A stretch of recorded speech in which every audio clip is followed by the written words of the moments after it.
हाँ जी, तो हम कंटिन्यू करते हैं। नेक्स्ट टॉपिक है, नेक्स्ट चैप्टर है बेसिकली मोह ममता। भगवान धर्मग्लानि के समय अवतरित होकर मनुष्य मात्र को जो गीता ज्ञान देते हैं, उसका उद्देश्य ही मनुष्य को नष्टो मोह तथा स्मृति लब्धा बनाना होता है, क्योंकि मोह के कारण ही मनुष्य दुखी होता है। मोह ममता ही मनुष्य को बारंबार गर्भ जेल ले जाती है और एक ऐसी दलदल में फंसा देती है कि मनुष्य निकलना चाहते हुए भी उससे निकलना मुश्किल समझता है। जैसे विष्ठा का कीड़ा निष्कृष्ट स्थान पर होते हुए भी एक सूक्ष्म एवं निकृष्ट आकर्षण में बंधा सा होने के कारण मोरी में पड़ा रहता है और वहाँ से निकलना ही नहीं चाहता, वैसे ही मोह में पड़े हुए मनुष्य का भी यही हाल होता है। कफ, रक्त और हड्डी मांस के शरीर को वह एक जोंक अथवा किलनी की तरह लगा रहता है और उससे हटाए जाने पर समझता है कि मैं मारा गया। कैसा आश्चर्य है कि बारंबार बाढ़ में पड़ने पर भी वह स्वयं को मोह के भार से मुक्त नहीं करता। टॉपिक है मोह वाला मनुष्य परमात्मा के विपरीत है। जब मनुष्य का अपने पुत्र पौत्रों में, धन दारा में, घर घाट में अथवा अपने तन आदि में मोह होता है तो उसकी बुद्धि उन्हीं में उलझ जाती है। उसकी बुद्धि उन्हीं से प्रीति करती है और परमपिता परमात्मा से विपरीत हो जाती है और इस कारण उसे मुक्ति तथा जीवन मुक्ति की प्राप्ति नहीं होती। उसे योग का आनंद नहीं मिलता, बल्कि अंत्य या मति सा एवं गति के नियम के अनुसार उसे फिर उन्हीं संबंधियों के यहाँ जन्म लेकर दुख भोगना पड़ता है। वह पुनः पुनः नरकवासी होता है। इस प्रकार मोह की रस्सियाँ यद्यपि सूक्ष्म है और दिखाई नहीं देती, तथापि वे स्थूल रस्सियों और जंजीरों से भी अधिक कड़ी है और जन्म जन्मांतर तक नहीं टूटती। स्थूल रस्सियाँ तो मनुष्य को बाहर से बांधती है, परंतु आश्चर्य तो यह है कि फिर भी वह इन रस्सियों से छूटने की कोशिश नहीं करता। नेक्स्ट टॉपिक है मोह से मृत्यु। मोह वाला मनुष्य सत्य असत्य में ना तो निर्णय कर पाता है और ना ही मृत्यु पर विजय प्राप्त कर पाता है, बल्कि मृत्यु से पहले भी वह कई बार ममता के मारे मरता है। अतः मोह भले ही दिखाई देने में छोटा विकार है, परंतु वास्तव में वह सबसे खोटा है। इसलिए अब भगवान कहते हैं कि अब मोह को नष्ट करके अर्थात अन्यान्याय से बुद्धि को हटाकर स्मृति लब्धा हो जाओ। नेक्स्ट टॉपिक है मोह का कारण और उसका निवारण। मनुष्य मोह उससे करता है जिससे कि वह कुछ लाभ समझता है। बिना लाभ या स्वार्थ के मनुष्य किसी से भी मोह नहीं करता। जो चीज़ अथवा जो व्यक्ति मनुष्य को हानिकारक अथवा दुखदायी मालूम हो, उससे तो मनुष्य घृणा करने लग जाता है अथवा उसे तो वह त्याग देता है। मनुष्य जब समझता है कि अमुक व्यक्ति मेरा सहारा है अथवा अमुक व्यक्ति से मेरा फलां कार्य सिद्ध होगा, तो उससे ममता का नाता जोड़ लेता है। या किस चीज़ को वह स्वयं रचता है, उसमें उसकी ममता या उसका मोह होता है। परंतु जबकि मनुष्य की अपनी देह भी उससे छूटने वाली है, तो सोचना चाहिए कि जिससे मैं मोह ममता कर रहा हूँ वह भी मुझसे छूटने ही है। तब भला उनसे मोह कैसा, जबकि संसार में सब चीज़ें अस्थिर, परिवर्तनशील और विनाशी है, तो उन परिणामी चीज़ों में मोह करना तो गोया स्वयं को दुखी करने की युक्ति रचना है। अतः परमपिता परमात्मा कहते हैं कि यह माया मोह दुख देते हैं, अब इनको छोड़ो। नेक्स्ट टॉपिक है मोह ममता कैसे छोड़ें। कई लोग कहते हैं कि हम तो मोह को छोड़ना चाहते हैं, परंतु मोह हमें नहीं छोड़ता। परंतु उनका ये कथन तो ऐसा ही है जैसे कि उस तोते का, जिसके बारे में एक लघु कथा इस प्रकार है कि वृक्ष की टहनी को पकड़कर वह बैठा हुआ था और कह रहा था, अरे कोई मनुष्य मुझे इससे छुड़ाए। इसके इस आलाप को सुनकर किसी समझदार मनुष्य ने उससे कहा, अरे शुक, टहनी को पकड़ तो तुमने स्वयं ही रखा है, इसलिए तुम स्वयं ही उसे छोड़ दो ना। अरे शुक, तुम ही इसे छोड़ोगे तभी वह छूटेगी। इस प्रकार आज मनुष्य ने अपने मोह रूपी पंजे से व्यक्तियों और वस्तुओं को पकड़ तो स्वयं रखा है, परंतु वह कहता है कि मुझे इनसे कोई छुड़ाए। ऐसे ही मनुष्य के लिए अब परमपिता परमात्मा कहते हैं कि हे वत्स, यह अंतिम जन्म है। अब तो केवल 2 घड़ियों का खेल बाकी है। अब विनाश की आग भड़क रही है जिसमें सबका अंत हो जाना है। अतः अब साहस रखकर जीते जी पहले से ही जीवन को मेरे हवाले कर दो। यह सब छूटना तो यूं भी है ही। अतः यदि आप ना छोड़ोगे तो कुछ भी प्राप्ति नहीं होगी। भगवान कहते हैं, यूं तो सभी लोग कहते हैं कि हम परमपिता परमात्मा के बच्चे हैं, परंतु प्रैक्टिकल रीति तो उनका मुझसे कुछ भी संबंध अर्थात योग नहीं है। मेरे साथ प्रैक्टिकल रीति से संबंध जोड़ने से ही तो मनुष्य भाग्य बनाने के योग्य बनता है। पिता के साथ प्रैक्टिकल संबंध होने से ही तो पुत्र को पैतृक संपत्ति की प्राप्ति होती है। अतः शाहू के भी शाह मुझ त्रिलोकपति परमपिता के साथ संबंध जोड़ो। मैं आपको जन्म जन्मांतर के लिए माला माल कर दूंगा और धनवान बना दूंगा। हे वत्स, अब मैं जिस सत्य की सृष्टि अथवा वैकुंठ की स्थापना कर रहा हूँ, अब उससे मन का स्नेह जोड़ो और विनाश होने वाले संसार से मन को मोड़ लो, क्योंकि सत्यों की सृष्टि के संबंध सुख देने वाले हैं, जबकि आज की सृष्टि के संबंध दुख देने वाले हैं। हे वत्स, अगर अपनी आसक्ति या ममता की वश अथवा कर्म बंधन की लागत लगाव से, मन से, वचन से, काया से कर्म करोगे तो उससे कुछ भी उच्च पद देवपद की प्राप्ति नहीं होगी, बल्कि अवस्था और ही अधिक मुरझा जाएगी। क्योंकि जिस व्यक्ति में मोह की रग है या ममता का स्वभाव है, उसे पवित्र नहीं कहा जा सकता, और जो पवित्र नहीं है वह संपूर्ण सुख और शांति को भी प्राप्त नहीं कर सकता। अतः हे वत्स, अब जबकि कर्मातीत अवस्था को प्राप्त करना है, तो तू देह सहित देह के सभी संबंधों से मन से मोह का संन्यास करके अब एक मेरा ही सहारा ले, तो मैं तेरी सारी जिम्मेदारी अपने ऊपर ले लूँगा। हमारा नेक्स्ट चैप्टर है अहंकार से कैसे छूटे।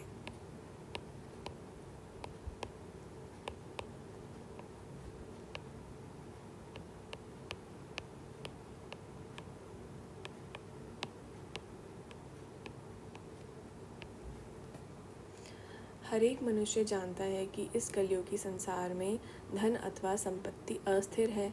यह सदा मनुष्य के हाथ नहीं रहती, तो मनुष्य को अहंकार किस बात का।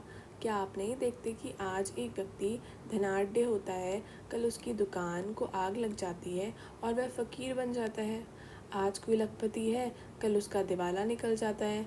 आज किसी के पास संपत्ति है, कल उसकी मृत्यु हो जाती है और उसका धन धरा ही रह जाता है, अथवा उसकी दुर्घटना हो जाती है और उसके पास धन होते हुए भी वह दुखी होता है। तो धन का अहंकार क्यों? मनुष्य साक्षी होकर धन का प्रयोग तथा सदुपयोग करे, परंतु अहंकार तो तब करे जब धन कभी उसे छूटना ही ना हो या उसे मरना ही ना हो। फिर जबकि मनुष्य को यह ज्ञान मिल रहा हो कि अब इस कलयुगी सृष्टि में ऐसा भयानक समय आने वाला है और अब महाविनाश होने वाला है और इस धन की यह हालत होनी है जिसके बारे में कहा गया है कि किसी की दबी रही धूल में किसी की राजा खाए, किसी की चोर लूट ले जाए, किसी की आग जलाए। तो अहंकार का क्या परिणाम होगा? भस्मसात होने वाली वस्तुओं का अभिमान तो निरी अज्ञानता ही है। नेक्स्ट टॉपिक है कुल जाति आदि का अहंकार कैसे मिटे। कुल, जाति और देश का अहंकार भी तो देह अभिमान पर आधारित है। आत्मा का कुल तो एक ईश्वरीय कुल है और उस नाते से सभी आत्माएं भाई भाई है। सभी आत्माओं का देश भी एक परम धाम, परलोक अथवा ब्रह्मलोक है और उनकी जाति भी एक निराकार जाति है अथवा ज्योति बिंदु जाति है। परंतु स्वयं को देह निश्चित करने के कारण ही किसी को ये अहंकार है कि मेरा दैहिक जन्म उच्च है, क्योंकि मैं एक उच्च जमींदार कुल का हूँ, मैं वीरता में प्रसिद्ध राजपुताने अथवा राजस्थान प्रदेश का हूँ, मेरी जाति ठाकुर है, आदि आदि।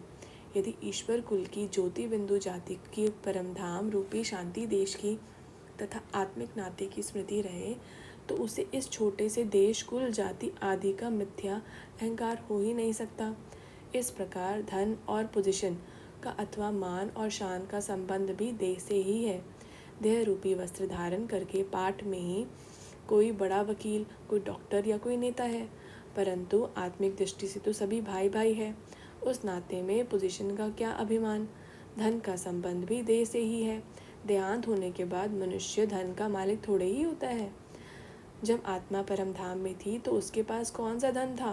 परमधाम में तो सभी आत्माएं बिंदु रूप में ही होती है। वहाँ धन का क्या काम और क्या नाम? देह में आने के बाद ही धन संपत्ति की आवश्यकता या आसक्ति होती है।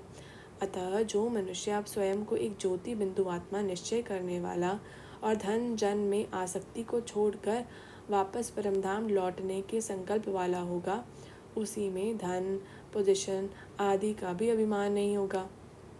नेक्स्ट टॉपिक है पोजीशन और मान शान का अहंकार कैसे मिटे। हम आत्माओं की जो वास्तविक पोजीशन है, हमें उसमें रहना चाहिए। हमारी वास्तविक पोजीशन तो यह है कि हम त्रिलोकनाथ सर्वशक्तिमान परमपिता की संतान है। उस पोजीशन को याद रखते हुए हमें अपनी लौकिक पोजीशन में भी रहना है, परंतु उसे सृष्टि रूपी विराट ड्रामा का एक पार्ट समझकर निभाना है। उस पोजीशन के अभिमान में नहीं आना है। उदाहरण के तौर पर मान लीजिए कि एक एक्टर को स्टेज पर राजा का पार्ट बजाने के लिए कहा गया है, तो वह मंच पर साक्षी होकर राजा का पार्ट तो बजाएगा, परंतु इस बात को भी सचेत कॉन्शियसली या अर्ध सचेत सब कॉन्शियसली रूप से याद तो रखेगा कि मैं वास्तव में राजा नहीं हूँ, मैं तो वास्तव में फला व्यक्ति हूँ। राजा का तो मैं कुछ समय के लिए ही पार्ट बजा रहा हूँ। यदि वह सचमुच अपने को राजा ही मानने लगे और आगे पीछे भी सभी से वैसे ही व्यवहार करने लगे, तो उसको कौन मानेगा? तब तो उसके बारे में सब सोचने लगे कि आखिर इसको क्या हुआ है।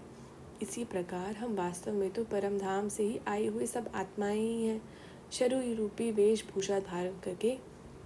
कोई वकील का, कोई डॉक्टर का, कोई न्यायाधीश का, सब अपना अपना पार्ट बजा रही हैं, परंतु हमारे मन में यह ध्यान तो रहना ही चाहिए कि वास्तव में हम इस पार्ट से न्यारे कौन है? आत्मा है। उस निराकारी आत्मिक स्थिति या स्मृति में जब हम रहेंगे, तभी हम निरंकारी भी रहेंगे। निराकारी आत्मिक स्थिति या स्मृति में नहीं रहेंगे तो हम निरंकारी स्थिति में भी नहीं रह सकेंगे। नेक्स्ट टॉपिक है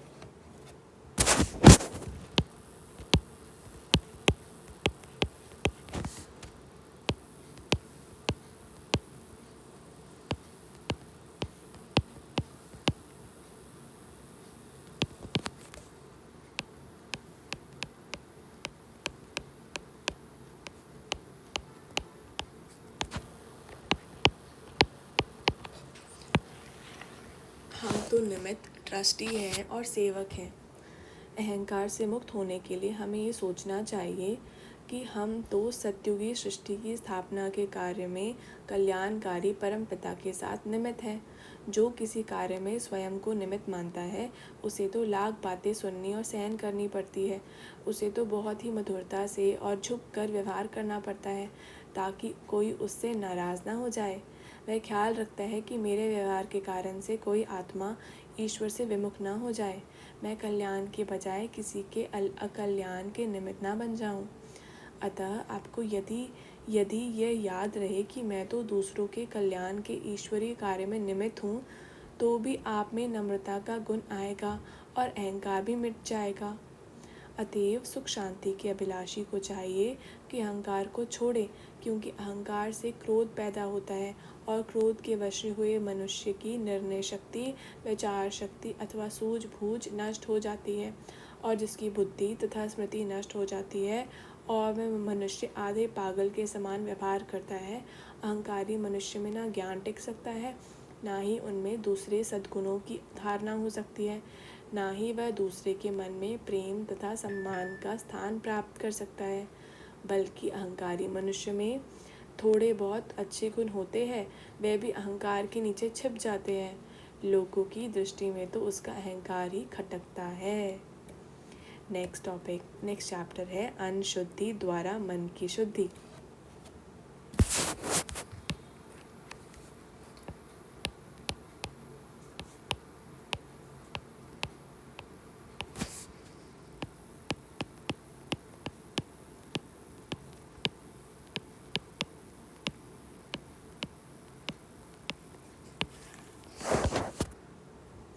आहार का मनुष्य के विचार और आचार से गहरा संबंध है। इसी अनुभव पर आधारित ये उक्ति प्रसिद्ध है कि जैसा अन्न वैसा मन, अथवा जैसा पानी वैसी वाणी होती है। अतः पवित्रता के इच्छुक को अथवा प्रभु की लग्न में मग्न होने की इच्छा वाले मनुष्य को अपने आहार पर भी ज़रूर ध्यान देना चाहिए, क्योंकि तमोगुणी आहार से विचार भी तमोगुणी होते हैं और आचरण भी, तथा इसके फलस्वरूप मनुष्य को दुख तथा अशांति भी भोगनी पड़ती है।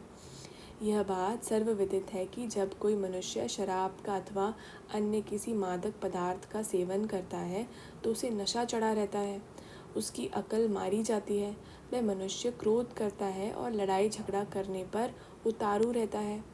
अतः कई देशों की सरकारों ने नशाबंदी कानून बनाए हैं और ऐसे ऐसे पदार्थों पर प्रतिबंध लगाया हुआ है, क्योंकि वास्तव में ये मनुष्य का आहार या उसके लिए पेय पदार्थ नहीं है, बल्कि वर्जित पदार्थ है। अब जैसे शराब का मन पर बुरा प्रभाव पड़ता है अथवा अन्य मादक पदार्थों से क्रोध अथवा नशे की हालत रहती है, वैसे ही अन्य भी कई ऐसे पदार्थ हैं जिनसे मनुष्य के मन में उत्तेजना होती है अथवा विकार उत्पन्न होते हैं। जैसे शराबी को कई बार अपनी भी सुध बुध नहीं रहती, उसी प्रकार तमोगुणी आहार वाले मनुष्य को भी यह स्मृति में नहीं रहती कि मैं वास्तव में कौन हूँ, इस संसार रूपी सराय में मैं कहाँ से आया हूँ और मुझे कहाँ जाना है तथा क्या करना है। अतः इस स्मृति में रहने के लिए अर्थात आत्मस्वरूप में तथा परमपिता परमात्मा की स्मृति में स्थित होने के लिए तथा मन को विकारों से सुरक्षित रखने के लिए अनुकूल आहार पर ध्यान देना ज़रूरी है। जैसे कई देशों की सरकार शराब इत्यादि पर पाबंदी लगाती है, वैसे ही इस विश्व की जो सर्वोच्च सरकार परमपिता परमात्मा है, उनकी ओर से भी तमोगुणी और रजोगुणी आहार पर प्रतिबंध है, क्योंकि अन्न का मन पर गहरा प्रभाव पड़ता है। नेक्स्ट टॉपिक है तमोगुणी, रजोगुणी और सतोगुणी आहार।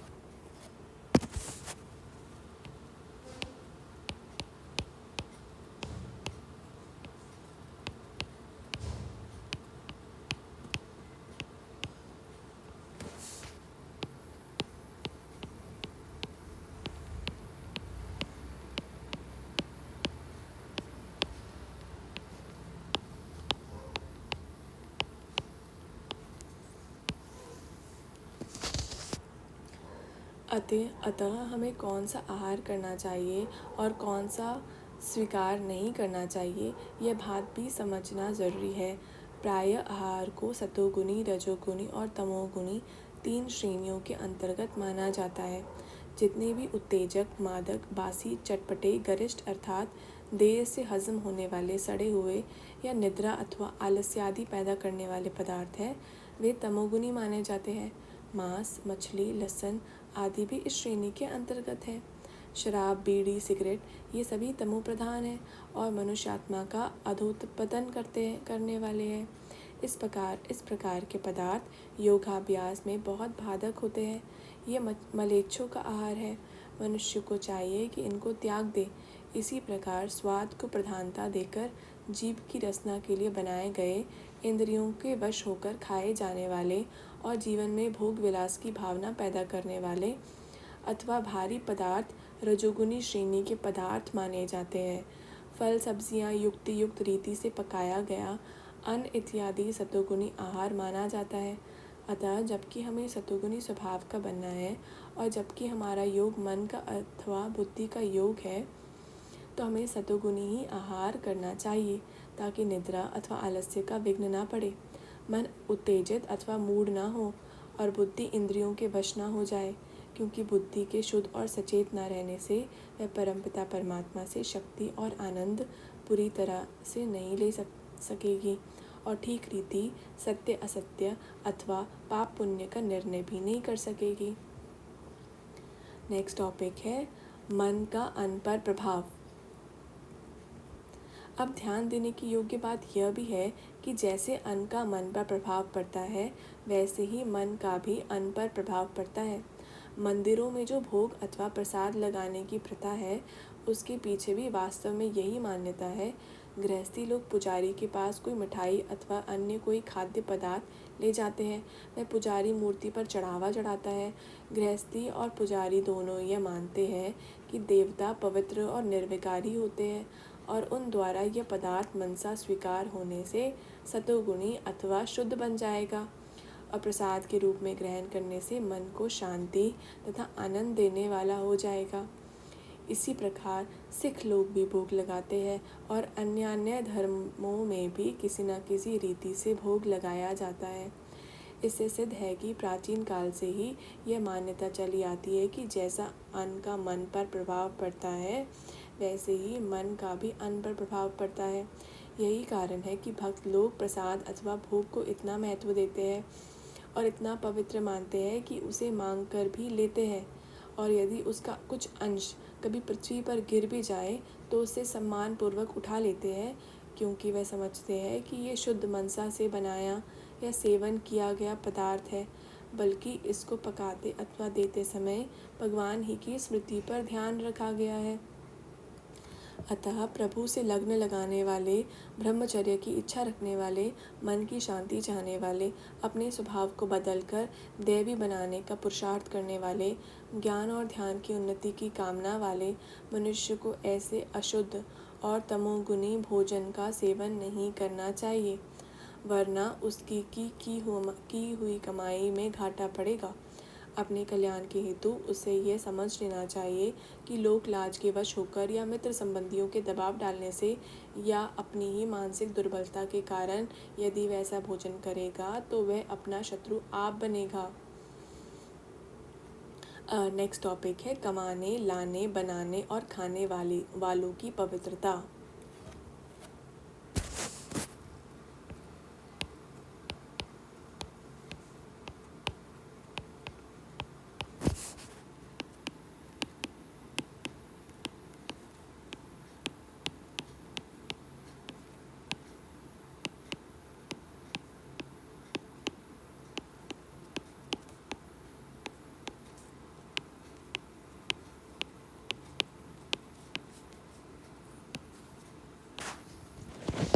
भोजन की पवित्रता का बहुत महात्म्य है।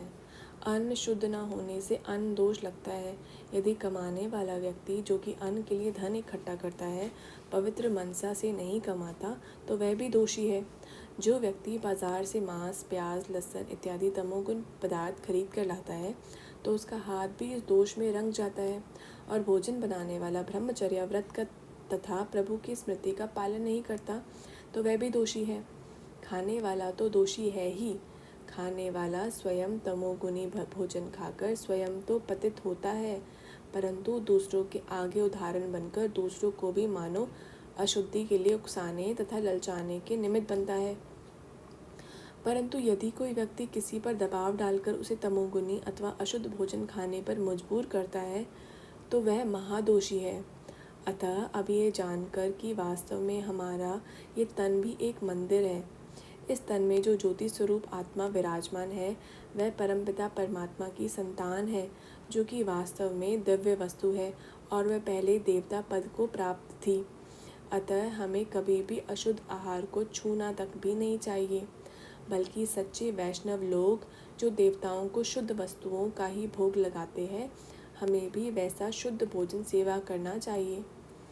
3 इंच की जीभ के रस में फंसकर चूहे की तरह संसार रूपी चूहेदानी में फंसना अथवा मछली की तरह अंधा होकर काल के कांटों में अटकना और धर्म भ्रष्ट होकर धर्मराज के दंड से निपटना मूर्खों का ही तो काम है।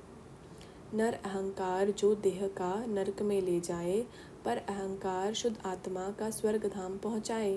विकारी मन को सुख का ज्ञान बिन टले न विकार, देह अहंकार जो मिट चले रहे न बाकी चार। नेक्स्ट टॉपिक है, नेक्स्ट चैप्टर टाइप है दैनिक चार्ट। नीचे हम कुछ डेली का चार्ट बनाने के लिए इस किताब में बताया गया है।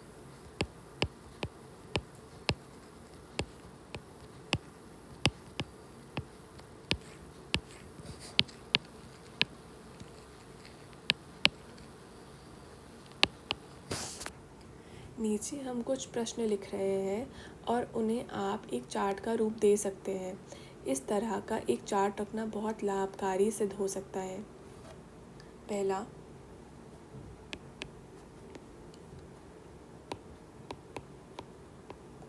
आप ईश्वरीय स्मृति में विशेष रूप से कितना समय बैठे। ये चार्ट बेसिकली बनाया गया डेली चार्ट। पहला है यहाँ पे आप ईश्वरीय स्मृति में विशेष रूप से कितना समय बैठे। नेक्स्ट, कार्य व्यवहार आदि करते समय आप सारे दिन में कितना ईश्वरीय याद में रहे। योग में आपकी स्थिति साधारण थी, अच्छी थी या बहुत ही अच्छी थी। आपने आज ज्ञान का मनन चिंतन कितना समय किया। आज आपने विशेष तौर पर किस दिव्य गुण की धारणा के लिए पुरुषार्थ किया। क्या उसमें आपको सफलता मिली।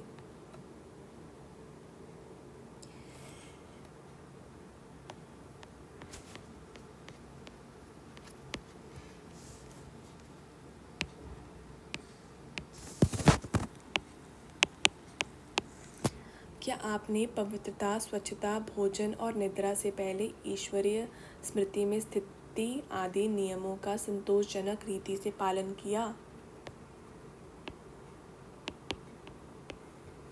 कौन से नियम का आज आपने पालन नहीं किया। क्या आपने दूसरों की कोई ईश्वरीय सेवा की। क्या आपने आज ईश्वरीय ज्ञान ही सुनाया या ईश्वरीय सेवार्थ कुछ धन दान दिया या योग द्वारा सेवा की। आपके मन में कोई विकार तो नहीं आया। यदि आया तो क्या वह मन तक ही रहा या वचन में या कर्म में भी आया। क्या आपने उस विकार से अच्छी तरह युद्ध किया। यदि हाँ तो आपने अपने ही ज्ञान बल से अथवा योग बल से या किसी अन्य अच्छे पुरुषार्थी की सहायता के द्वारा उससे निवृत्ति प्राप्त की। यदि आपके विकार से हार हुई तो किस कारण से। क्या व्यर्थ संकल्पों या कार्यों में आज आपने कुछ समय व्यर्थ तो नहीं किया।